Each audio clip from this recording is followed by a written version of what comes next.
The patrol stopped moving. No one gave the order. 5 men just froze mid-step along the tree line as if someone had cut their strings. The wind died. The forest ahead went silent, the kind of silence that feels like it's waiting for something. One of them would later say the air smelled wrong. Too clean. No smoke, no burned powder. Nothing. Just cold that made your lungs ache. Then they heard it. Footsteps.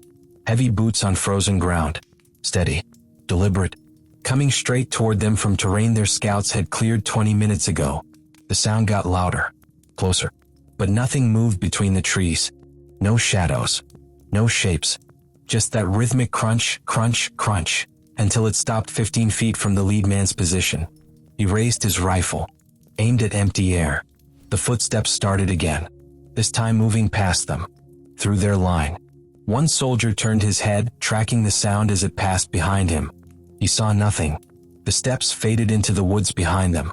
When they finally moved again, nobody spoke. 3 days later, the after-action report filed on this incident contained exactly one word: inconclusive. And this wasn't an isolated incident. If documentaries like this are your thing, stories that dig into what usually gets left out of the history books, subscribing helps keep them coming. No pressure. Just an option. Northern France. 1916. The Somme offensive had turned the landscape into something from another planet. Trenches carved through chalk and clay stretched for hundreds of miles, shored up with timber that rotted faster than it could be replaced. Between the lines lay no man's land, a term that had become horribly literal. Shell craters, mud, wire, and debris that used to be human. Soldiers lived underground. Dugouts went 20, sometimes 30 feet down. 4 days in the front trench. 4 in support. 4 in reserve. Repeat. The cycle was supposed to prevent complete mental breakdown. It usually didn't work. They ate cold rations. Slept in mud. Wounds turned septic in hours. Lice were a fact of life. Rats grew fat and fearless, big as cats. The smell became normal after a few days. Decomposition, chloride of lime, latrines, unwashed bodies packed together. Sound was either overwhelming or absent. Artillery barrages lasted hours, a physical pressure that ruptured eardrums. Then silence. Oppressive. Every small noise suddenly amplified. Night was when things moved. Patrols crept into no man's land. Wiring parties fixed the barbed wire. Listening posts sat in shell holes between the lines. Sometimes just 2 men alone in the dark, tasked with detecting enemy movement before it reached the trench. No lights. No talking. Just listening. The British Army kept meticulous records. War diaries logged everything. Daily activities. Casualties. Weather. Supplies. Major assaults. Minor raids. The archives are extensive. Detailed. Reliable. But soldiers kept their own records too. Letters home. Personal diaries. Memoirs written years later. And in these personal accounts, something appears with disturbing frequency.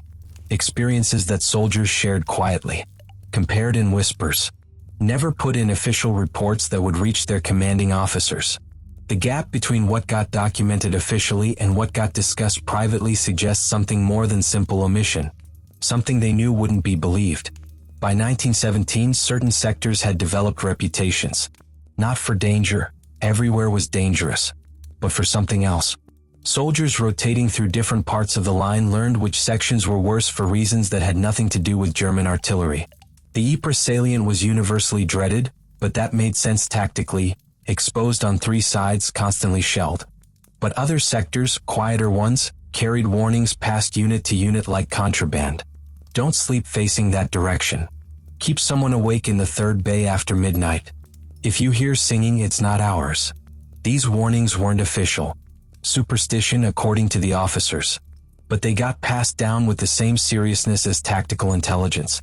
New replacements were told which sectors had bad ground. Rarely told why. Officers dismissed it when they acknowledged it at all. But even among officers there were whispers. French soldiers called them les revenants. The returned. German troops used doppelganger. British Tommies had several terms: trench ghosts, the old contemptibles, or just them. The terminology changed across nationalities, across years, across hundreds of miles of front. But the descriptions? Those stayed remarkably consistent. Figures seen at dusk in no man's land. Men in uniform walking. Never running. Never taking cover. Walking through areas verified as empty. When challenged, they didn't respond. When fired upon, they didn't fall. They just kept walking. Or they'd fade. Or, in several documented accounts, they'd turn and look directly at the witness before disappearing. What made these reports harder to dismiss was their consistency. Men from different units, different sectors, different armies, groups with no contact with each other, describing the same things. It was easier to dismiss one report than 50. The phenomenon had appeared before. Phantom armies weren't new to European history. Medieval chronicles described spectral hosts, armies of the dead marching across old battlefields. After the Battle of Edgehill in 1642, locals reported seeing the entire battle reenacted by ghostly forces. Multiple witnesses. Enough that King Charles I sent investigators. In Scandinavian tradition, Valkyries rode over battlefields, visible only to those about to die. Celtic mythology had the Anku, a figure appearing during mass death to collect the dead. These weren't considered metaphors at the time. They were described as observable events. But what happened during the Great War was different. These weren't legends accumulating over centuries. They were contemporary reports. From educated men. Often multiple witnesses. Describing events within days or weeks of occurrence. The accounts were specific. Uniform details, movements, exact locations. They lacked the embellishment typical of folklore. They read more like reconnaissance reports. And they described patterns. The figures appeared most frequently in sectors that had seen heavy casualties. Most often at dawn or dusk during stand-to when men were already alert and watching. They seemed drawn to no man's land. To shell holes. To the ground between opposing trenches. Witnesses described them as solid. Not transparent or ghostly but physical, as real-looking as any living soldier. Until they vanished. They didn't interact. Didn't communicate. They appeared. Were observed. Disappeared. Several accounts described them as searching. Moving slowly. Looking down. As if they'd lost something and couldn't find it. One detail shows up repeatedly across different sectors. The figures sometimes wore outdated uniforms. Styles from earlier in the war. Or older. A British sergeant near Passchendaele reported men in distinctive red tunics, the kind that hadn't been standard issue since the 1890s, walking through a communication trench at dawn. He challenged them. They turned a corner. The trench ended 10 feet past that corner. Collapsed. Impassable. He found no one. The earliest detailed account comes from a Canadian chaplain attached to a battalion near Vimy Ridge. Winter, 1916. He'd been called to the front trench before dawn, routine call for a wounded man. The communication trench was narrow, the walls bleeding clay from rotted sandbags. 20 minutes to reach the front line. When he arrived, the wounded man had already been evacuated. The lieutenant seemed embarrassed. Said the man had been disoriented. Probably shock. The chaplain decided to stay until stand-to anyway. He found a spot in a traverse bay and waited. Sky turning gray. Around him, men checking rifles. Fixing bayonets. The normal sounds of preparation. Then a private 2 bays down called out. "Who's that?" The chaplain looked. Saw nothing. The private called again louder. "You there. Halt." An officer moved toward him. "What did you see?" The private pointed into no man's land. Said there was a man out there. Walking. Not crawling. Not running. Walking. The officer raised a periscope. Lowered it slowly. "I see him," the officer said.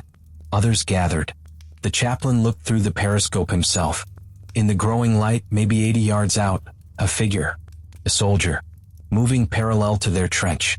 Steady pace. Arms at its sides. The chaplain noted details he'd write down later. The uniform looked British but wrong. The tunic too dark or cut differently. The figure's gait was strange. Not limping. Mechanical. Perfectly rhythmic. Someone suggested a wounded man.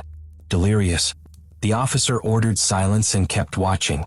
The figure kept walking. Passed behind a shell crater. Didn't come out the other side. They watched for 10 minutes. Nothing. When light permitted, 2 men went out on patrol. They found no tracks. The ground was soft mud. They left deep prints with every step. Where the figure had walked. Nothing. The chaplain didn't record this in his official diary. But he mentioned it years later in a private letter, noting that 6 men saw the exact same thing. He offered no explanation, just stated that the wounded man who'd asked for a chaplain, the one who'd been evacuated, died of his wounds that morning, and the private who first called out never spoke of it again. But that wasn't the strangest part. The conditions provided obvious explanations. Sleep deprivation was constant. Men in the front lines slept in short bursts, never deeply, always half alert for gas or bombardment. REM deprivation produces vivid hallucinations. This was understood even then. The brain, starved of real sleep, starts imposing patterns where none exist. Seeing movement in shadows. Combat stress compounded this. The constant proximity to death. The helplessness under shell fire. The randomness of who lived and who didn't. What they called shell shock then, we'd recognize it now as PTSD, traumatic brain injury, acute trauma response. Hallucinations, visual and auditory, are documented symptoms. The environment was disorienting by nature. No man's land was a chaos of shadows, wrecked equipment, bodies in varying states of decay. Dawn and dusk made identification nearly impossible. A half-buried corpse. Light on debris. Smoke drifting across broken ground. All easily misidentified. And their suggestion. If men expected to see something, if stories had already circulated, they might interpret ambiguous shapes as confirming those expectations. This is well-documented psychology. Primed expectations shape perception. These explanations are solid. They account for most reports. But several details don't fit. Multiple simultaneous witnesses seeing identical details. Figures appearing in areas confirmed empty. Reports from men with no prior knowledge of the phenomena. Specific uniform descriptions matching styles from decades earlier. The consistency across different armies, different cultures, different sectors separated by hundreds of miles.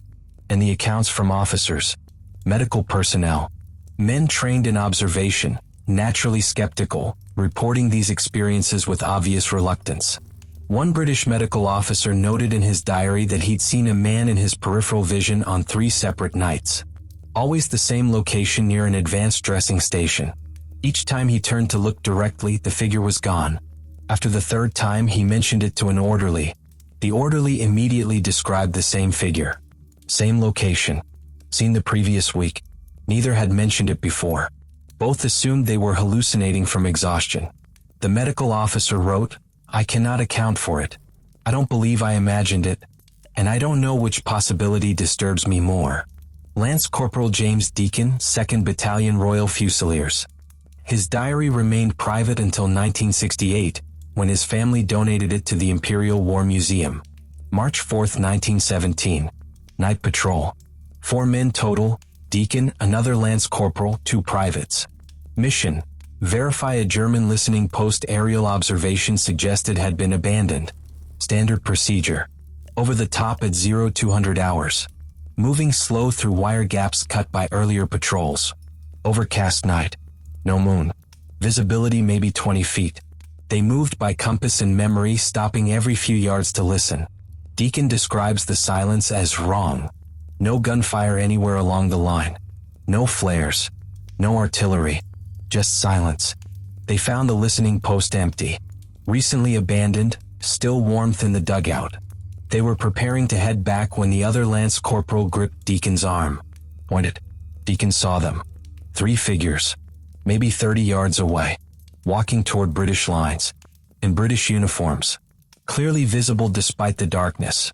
Deacon specifically noted this, that they seemed more visible than they should be. Single file. Not moving tactically. Just walking. Like they were on a road. Deacon's first thought, another patrol returning. But the spacing was wrong. Posture was wrong. And they were crossing ground the patrol had just covered. Mud that made movement slow and careful. These figures walked steadily. No adjustment for terrain. Deacon challenged them. His voice sounded flat. Absorbed by darkness. The figures didn't react. Didn't stop. Didn't turn. Kept walking. He challenged again. Nothing. One of the privates raised his rifle. Deacon stopped him. They were heading toward British lines, might be friendly, any mistake could be fatal. They watched. The 3 figures walked past. Close enough that Deacon heard footsteps. He describes the sound as hollow. like boots on wooden boards. They were walking on mud. Then they were gone. Not faded, just gone. Between one heartbeat and the next, the patrol stayed frozen for several minutes. Finally made it back to their own lines just before dawn. Deacon reported the incident to his lieutenant, who listened without comment, then told him to get some rest. Deacon asked if other patrols had been out that night. The lieutenant said no. They'd been alone. Deacon wrote, "I have seen many things I cannot explain in this war. But I know what I saw. We all saw it. No one will believe it." He never mentioned it in his diary again. 3 weeks later, he recorded that one of the privates from that patrol had been killed by a shell. The private's last words to a stretcher bearer were, "Tell them I saw them again. Tell them they were waiting." Deacon doesn't elaborate. The entry just ends. The pattern repeats across sources.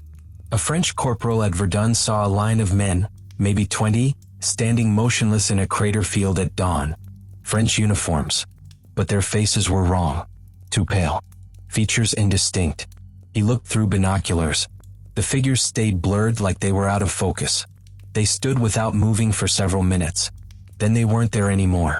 A German lieutenant on the Eastern Front reported his entire platoon observing Russian soldiers walking through heavy snow, leaving no tracks. The Russians appeared to be retreating, moving away from German positions. They were fired upon. None fell. They kept walking until they disappeared into the tree line.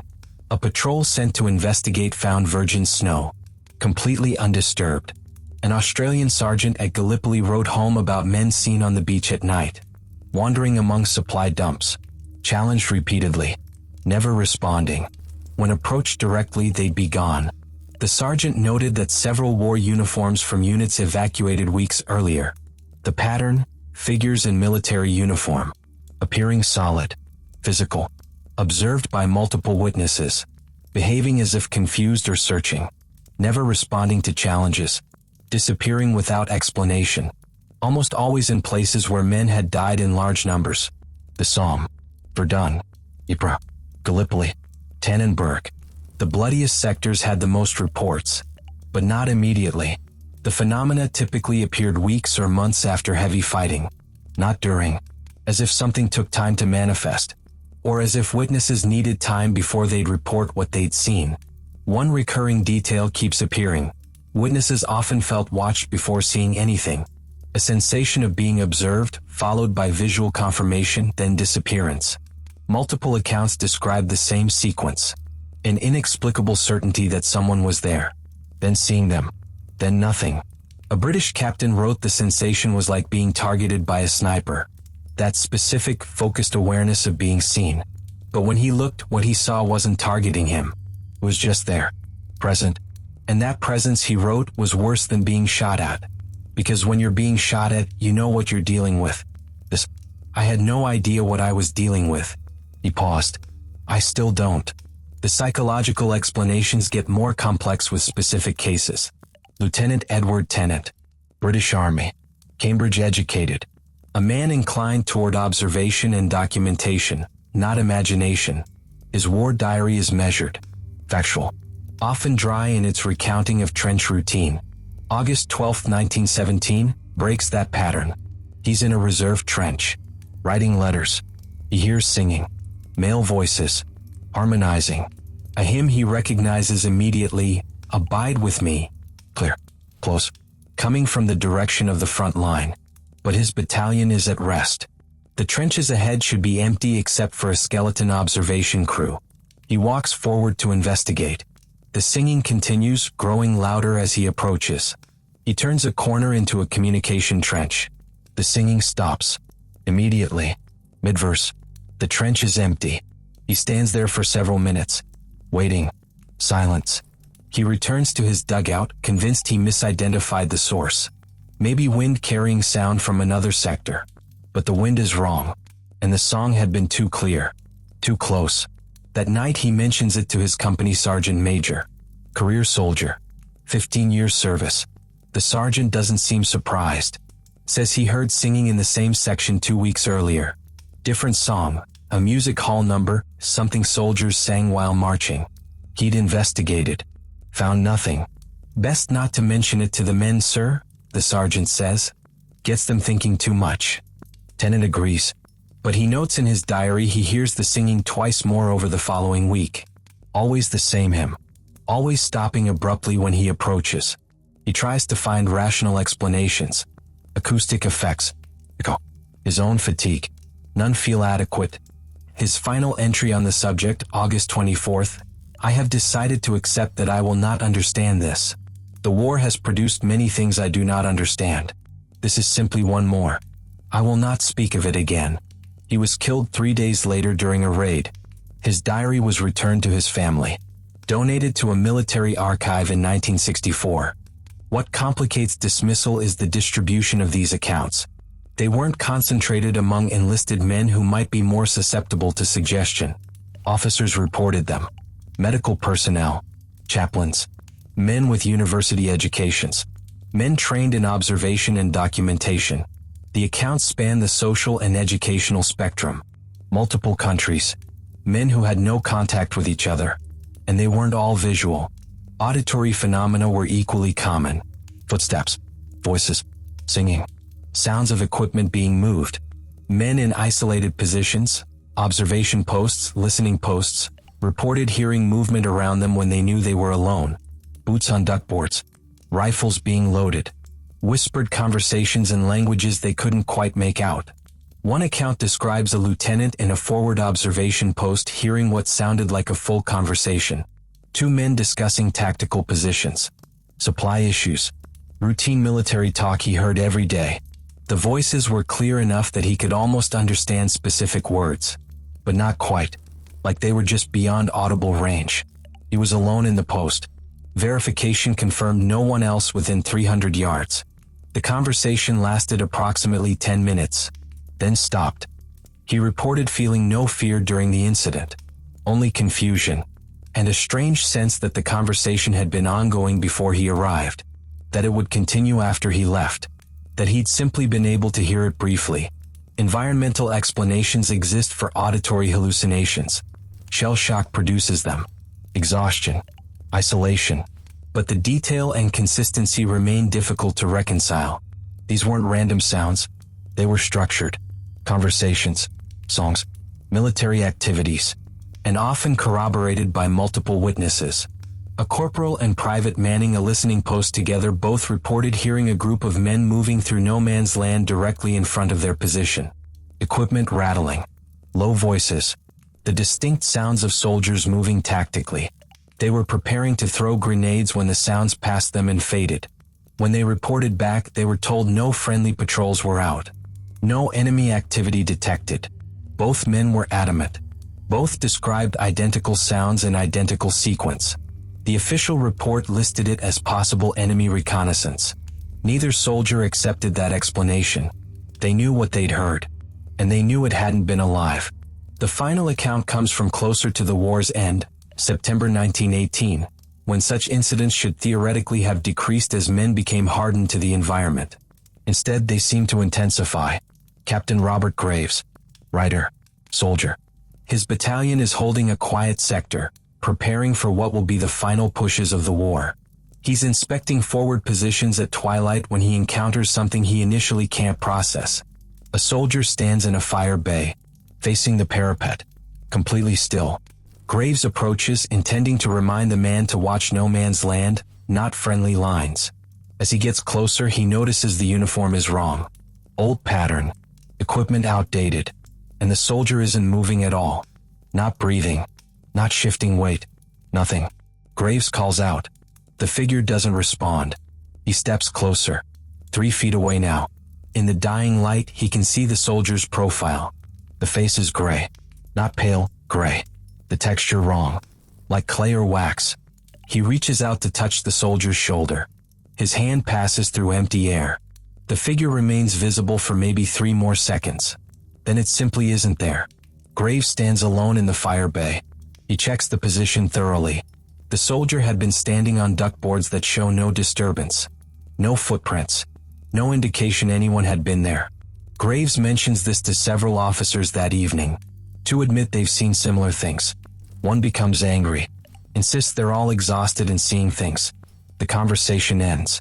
Graves writes about it years later with clear reluctance. Notes he was sober, alert, in good health. He offers no explanation, only states what he saw, and acknowledges it remains, for him, unexplained. What makes this significant is Graves' credibility. Established writer. Educated. Articulate. Generally skeptical of supernatural explanations. His war memoir is otherwise remarkably grounded and realistic. This incident appears almost as an aside, something he felt compelled to include but clearly wished he could explain away. He couldn't. Medical professionals tried to categorize these experiences. Shell shock, the term for what we now recognize as PTSD, traumatic brain injury, combat-related psychological conditions, was poorly understood then. But even doctors treating shell shock patients noted differences between typical hallucinations and what soldiers described. Typical hallucinations from trauma or exhaustion are personal, idiosyncratic, tied to individual experience. They reflect the patient's memories, fears, specific traumas. They're rarely shared. Two patients don't hallucinate the same specific thing simultaneously, but these accounts were shared.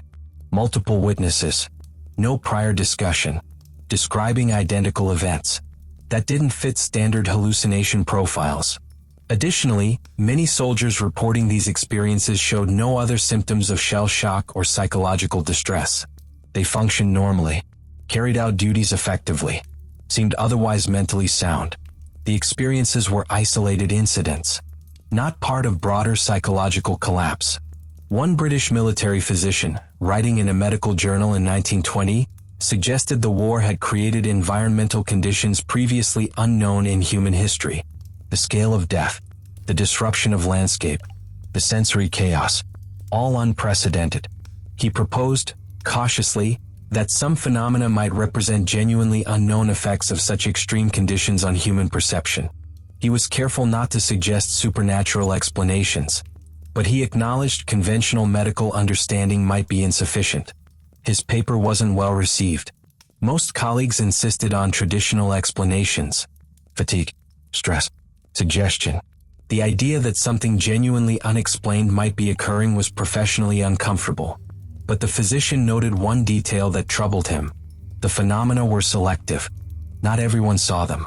Not every sector reported them. Even in sectors where they were reported, only some individuals had these experiences.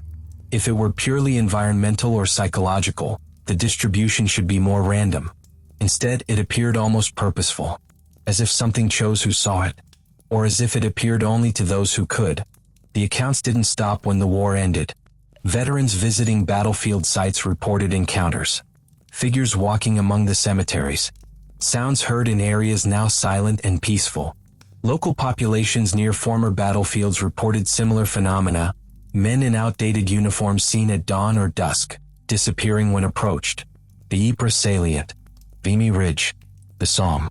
Areas where casualties were heaviest remain, even now, places where people report seeing things they can't explain. These modern reports share characteristics with wartime accounts. Figures in period military uniforms. Walking without apparent purpose. Disappearing without trace. The details remain consistent across decades.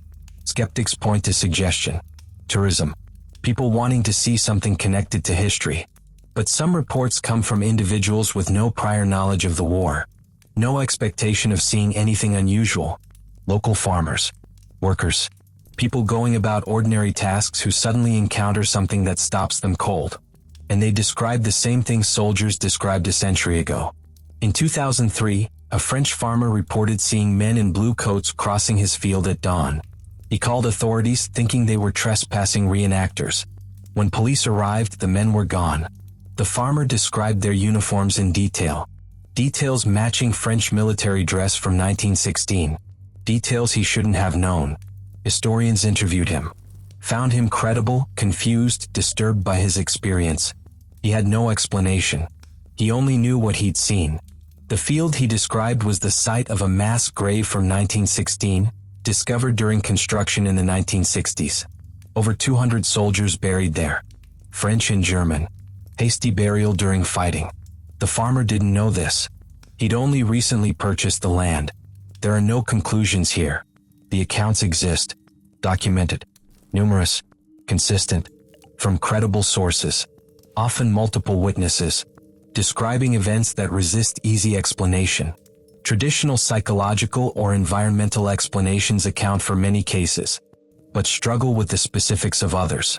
What remains is uncertainty. The soldiers who saw these things couldn't explain them. The officers who documented them couldn't explain them. The physicians who treated the witnesses couldn't explain them. A century later, with all our advances in psychology, neuroscience, understanding of trauma, we still can't explain them definitively. Maybe that's the point.